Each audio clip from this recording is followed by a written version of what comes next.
जय हिंद साथियों, आप सभी का स्वागत है आर्या क्लासेस के इस परिवार में।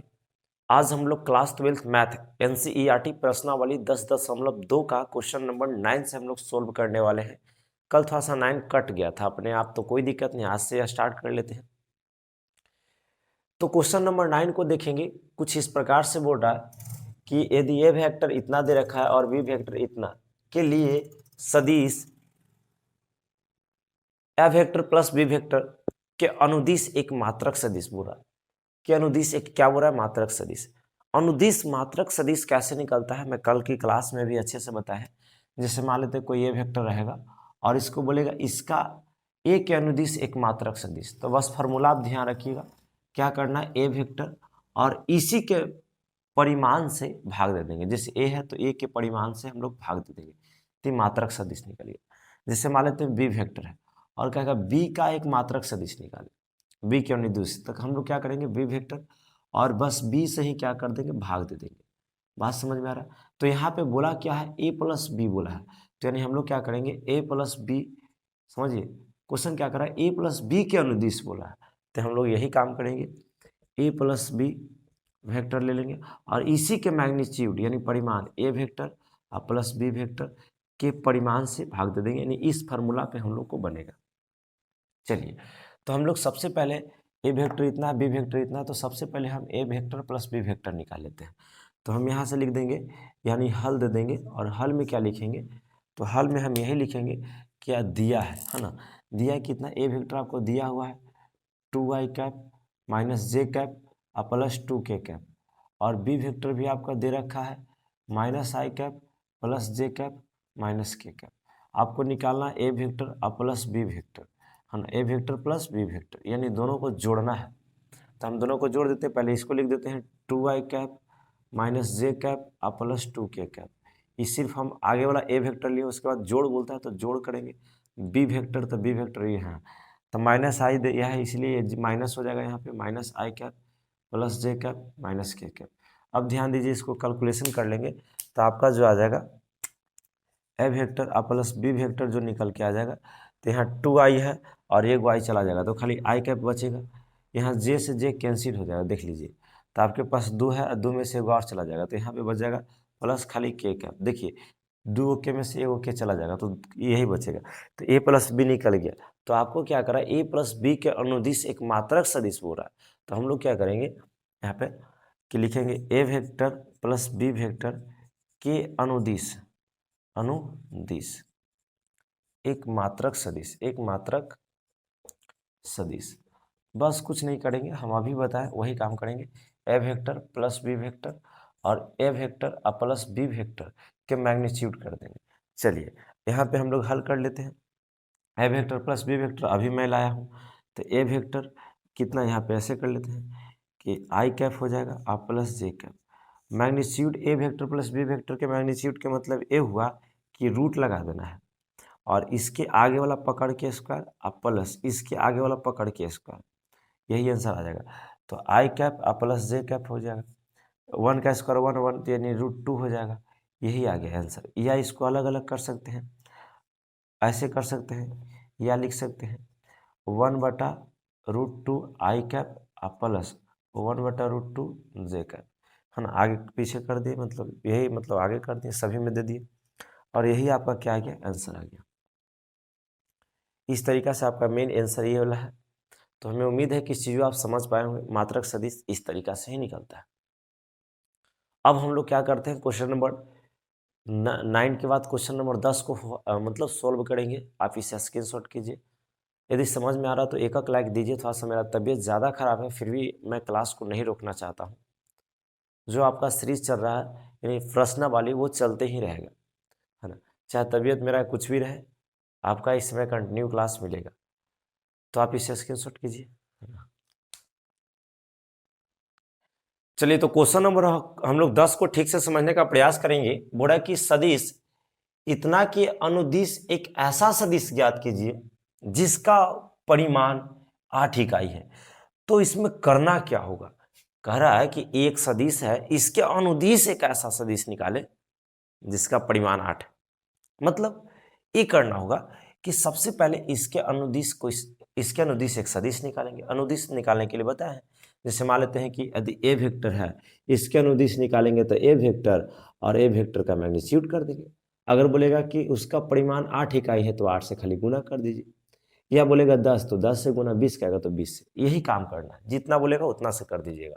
तो यहाँ पे हल में हम क्या करते हैं, हल में मैं लिख देता हूँ, हल लिखेंगे माना, जो भी क्वेश्चन देगा उसको मान लेना कि ए वेक्टर कितना है, कि मान लिया कि 5i है, माइनस का जे है और प्लस का 2k का।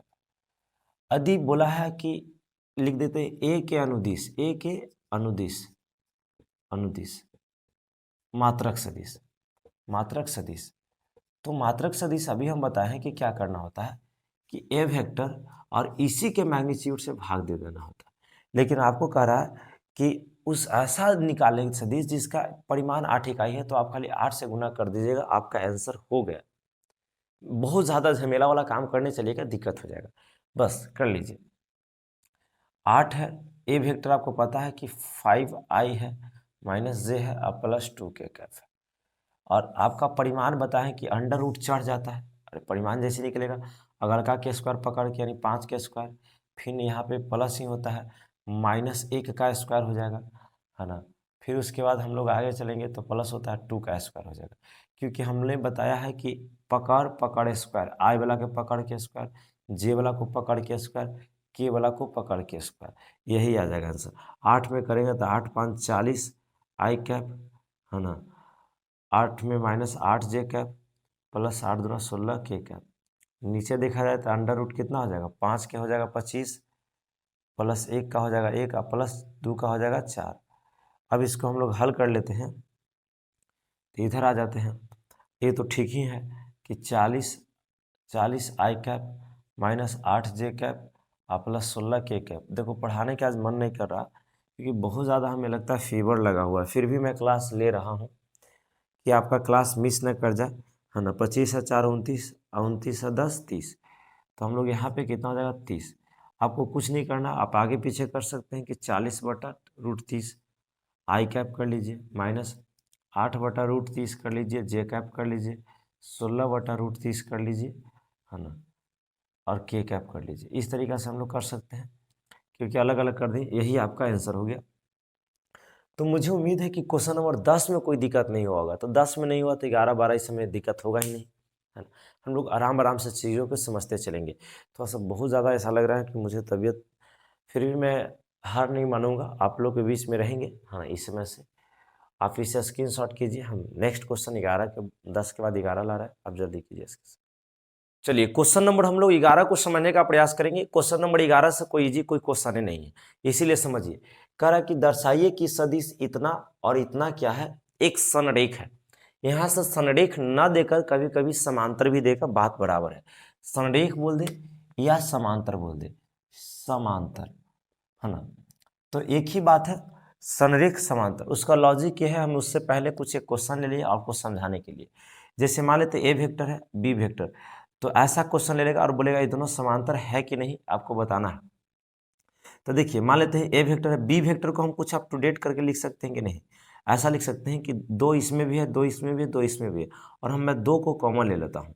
तो कॉमन लूंगा तो आई कैप बचेगा, प्लस जे कैप बचेगा, प्लस के कैप बचेगा। इसलिए क्योंकि 2 बाहर आ गया, इसमें से 2 बाहर आ गया, इसमें से 2 बाहर आ गया, आई जे के बच गया। क्या बी वेक्टर को मैं लिख सकता हूँ, 2 है तो 2, और ई देखिए तो ए तो ही ए को ही ना है, देखिए ए तो ऐसा ही है, तो इसके जगह पे मैं ए वेक्टर लिख देता हूँ। यानी इस क्रम में रहेगा तो वो संरेख भी रहेगा और आपका समांतर।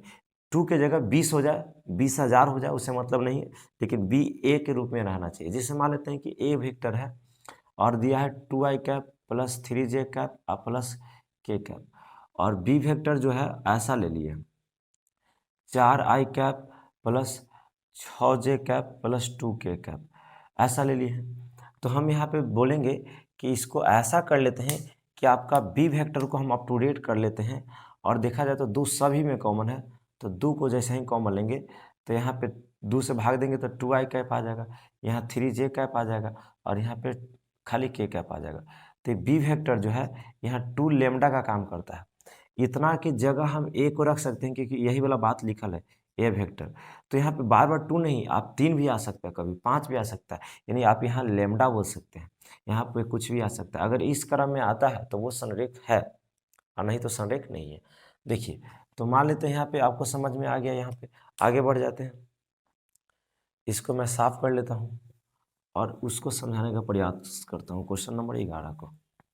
चलिए, तो इसमें हम क्या कर लेते हैं कि यहाँ से मान लेते हैं कि माना, यहाँ से माना कि ए वेक्टर को ये वाला मान लेते हैं 2i cap minus 3j cap plus 4k cap, और बी वेक्टर को क्या मान लेते हैं, बोलने में बहुत भार पड़ रहा है, क्या हो गया शरीर में, 4i cap plus 6j cap अब माइनस 8k कैप, इस तरीके से। तो सबसे पहले मैं ऐसा कर लेता हूँ कि बी वेक्टर में देख लिया जाए। तो बी वेक्टर में यहाँ पे देख लीजिए, तो वी वेक्टर में हम ऐसा कर सकते हैं कि यहाँ पे -2 कॉमन आ रहा है। देखिए, इसमें भी है, इसमें भी है, इसमें भी। तो -2 कॉमन करके देखिए, तो यहाँ पे कितना जगह 2i कैप, प्लस में है तो माइनस में 3j कैप हो जाएगा, और 2 से भागवा देंगे तो 4 बार में आ जाएगा k कैप। अब बताइए बी वेक्टर जो है, यहाँ पे माइनस है 2 तो -2 रहेगा। ई वाला देखिए तो हूबहू ये वाला वेक्टरवा है कि नहीं, अरे यही वाला ना है घरवा में, देखिए ये वाला। तो इसको हम लोग क्या कर सकते हैं, यहाँ ध्यान दीजिए, इसको हम लोग माइनस लिए कॉमन तो माइनस वाला ही प्लस में हो जाएगा। तो यही वाला पूरा है, देख लीजिए ना, क्योंकि माइनस कॉमन लिए है। तो यहाँ पे हम इसको क्या कर सकते हैं कि ए वेक्टर ही कर सकते हैं। तो इसको लेमडा ही तो बोलते हैं। तो जब B vector lambda A vector आ जाता है तो वो संरेख होता है, यही उसका प्रूफ करने का है। चलिए, यदि आपको समझ में आ गया तो बहुत अच्छा बात है, ना तो एक लास्ट क्वेश्चन ले लेते हैं। आप समझिए, मान लेते हैं ए वेक्टर जो है, मान लेते हैं ऐसा दे देगा कि 3i cap plus 2j cap और माइनस यहाँ प्लस से ले लेते हैं ऐसा 4k कैप, और मान लेते हैं कि बी वेक्टर जो है ऐसा है कि 9i cap plus 6j cap plus 12k cap, यहाँ j कैप k कैप। तो आप बी वेक्टर को क्या अप टू डेट कर सकते हैं, तो बी वेक्टर को यही कर सकते हैं कि 3 सभी में कॉमन लीजिए, कि इसमें भी है, इसमें भी, इसमें भी। तो 3 लीजिएगा तो यहाँ पे क्या आ जाएगा, 3 से भाग मारिएगा तो 3i कैप आ जाएगा प्लस 2j कैप आ जाएगा, क्योंकि 3 से भागवा मारिएगा 2 बार में कटेगा, 4 बार में कटेगा, 4k कैप आ जाएगा। यहाँ पे देखिए बी वेक्टर जो है आपका, यहाँ पे ई तो 3 लेमडा का काम करता है ना, और ये देख लीजिए आपका ए वेक्टर ही है, दोनों सेम में रहते हैं ए वेक्टर। और जब इस कंडीशन में रहता है B vector lambda A vector, तो उसको हम लोग क्या कहते हैं, संरेख है या समांतर, दोनों हो जाएगा, उसमें कोई फर्क नहीं पड़ेगा। तो मुझे उम्मीद है कि चीज़ों आप समझ पा रहे होंगे, है ना। इसको स्क्रीनशॉट कीजिए, क्वेश्चन नंबर 12 को देखेंगे, 13 को देखेंगे, इस तरीका से हम लोग फिनिश करते चले जाएंगे।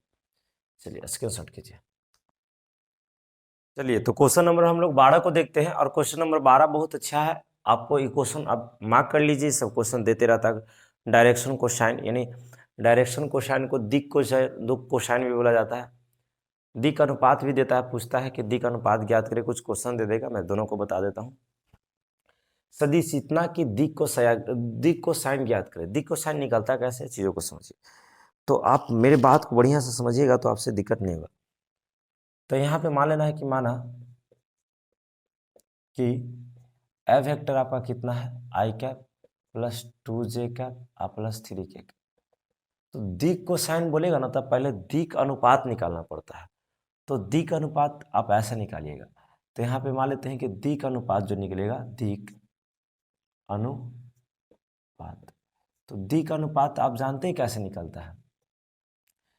इसके आई के गुणांक को दिक अनुपात कहते हैं। आई के गुणांक, जे के गुणांक और के के गुणांक। तो आई के आगे नहीं कुछ है तो 1 हो गया, जे के आगे कितना है तो यहाँ 2 हो जाएगा, और के आगे कितना है तो 3। ये दिक अनुपात है। आपसे दिक अनुपात पूछता तो यही आंसर हो जाता, आई के गुणांक, जे के गुणांक, के गुणांक। दिक अनुपात के इंग्लिश में डायरेक्शन रेशियो बोलते हैं। लेकिन आपसे पूछा दिक को साइन, तो दिक को साइन में क्या करना पड़ता है कि ए के मैग्नीट्यूड निकाल के सभी में भाग देना रहता है। तो ए का मैग्नीट्यूड निकाल लीजिए, कितना आ जाएगा। तो इसके आगे वाला का स्क्वायर दिमाग काम करे तो एक सब का स्क्वायर कर दीजिएगा, 1 का स्क्वायर प्लस 2 का स्क्वायर और प्लस 3 का स्क्वायर। अब इसको कर लेंगे तो कितना आ जाएगा, 1 का स्क्वायर 1, 2 का स्क्वायर, यहाँ पे ध्यान दीजिएगा, 2 का स्क्वायर 4 और 3 का स्क्वायर 9 कर लेंगे तो रूट अंडर का आपका 14 आ जाएगा। बस कुछ नहीं करना है, तो आपको निकालना है दिक कोसाइन। तो दिक कोसाइन में क्या करते हैं, दिक अनुपात में उसके मैग्नीट्यूड से भाग दे देते हैं। तो बस 1/√14 कर लीजिएगा, फिर उसके बाद 2 बटा क्या कर लीजिएगा, √14, और फिर 3/√14, यही आपका आंसर आ गया। एकदम सिंपल वे में समझिए। दिक कोसाइन कैसे निकलता है? तो दिक अनुपात में ए के मैग्नीट्यूड से भाग दे दिया जाता है, तो ए के मैग्नीट्यूड ही है, सब में भाग दे दी, आपका दिक कोसाइन निकल गया। तो ये सब क्वेश्चन में कोई दम नहीं है, देखो बनाओ, आगे बढ़ो, है ना। तो 12 तक हमने फिनिश किया, अब 13 नंबर 14 नंबर इस तरह सबको मैं फिनिश करूँगा। आप मेरे साथ बढ़िया से बने रहिए, आप इसे स्क्रीनशॉट करें, तब हम नेक्स्ट क्वेश्चन को देखेंगे। चलिए हम लोग क्वेश्चन नंबर 13 को समझने का प्रयास करते हैं। समझ में आएगा तो एक लाइक जरूर कीजिएगा। करा बिंदु ए इतना दे रखा है, बी इतना दे रखा है, को मिलाने वाली ए से बी की तरफ दिष्ट सदिश। यहाँ पे बच्चा को नहीं समझ में कहाँ पे आता है, तो मैं बता रहा हूँ कि वो कहता है ना कि बिंदु इतना और इतना को मिलाने वाली ए से बी की तरफ दिष्ट सदिश बोलता है, तो ये नहीं समझ में आता। तो ए से बी की तरफ के मतलब ये हुआ कि ए से बी की तरफ ऐसे एरो होना चाहिए था। अगर बी से ए बोलता तो बी और ए ऐसे चलता, बी से ए बोलता तब, लेकिन ए से बी बोला है तो इसलिए ए वाला चलेगा। और इस पोजीशन वेक्टर में हम ऐसा बता रखे हैं कि ओ बी माइनस ओ ए। ना समझ में आएगा ना तो हड़बड़ाइया मत, इस सब के चक्कर में मत बर्बाद कर देते हो। ये ओकरे समझ में आएगा जो थ्योरी पढ़ ले, ना समझ में आया तो कल हड़बड़ा रहे हो। यदि क्वेश्चन में तो बनाना है, ध्यान दीजिए ना, बन जाएगा। आधा लेकिन की तबीयत खराब हो, इस हम देख के हो जाता है, ध्यान दीजिएगा।